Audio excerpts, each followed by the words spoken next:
Hello guys, দেখুন আজকে আমি আটার গজা বানিয়েছি। প্রথমে আটা নিয়ে নিলাম, তার মধ্যে একটুখানি নুন দিলাম আর একটু বেকিং পাউডার দিলাম আর রিফাইন্ড অয়েল দিলাম, দিয়ে ভালো করে ময়ান দিয়ে নিলাম। ময়ান দিয়ে নিয়ে ভালো করে মেখে নিলাম।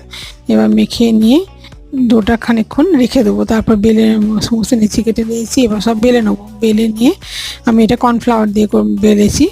এবার একে একে সব একটার পর একটা সব দিয়ে দেবো, দিয়ে এবার তারপর আমি রোল করে নেবো। রোল করে নিয়ে এবার কেটে নেবো ছুরি দিয়ে কেটে নিয়ে তারপর সেগুলোকে শেপ তৈরি করে নেবো। আমি গজা টাইপেরই বানিয়েছি।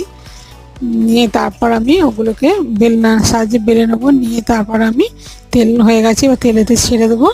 এবার সব ভেজে নিয়ে একটা বাটিতে আমি রস করে রাখছি, মানে ফোটাতে দিয়েছি। সেই রসটাও হয়ে গেলে এই গরম গজাগুলো সব ওতে দিয়ে দেবো। ওতে দেবো না, নামিয়ে আমি একটা থালাতে রসটা ঢেলে দেবো, দিয়ে খানিকক্ষণ রেখে তুলে নেবো। আমার তৈরি হয়ে গেলে গজা।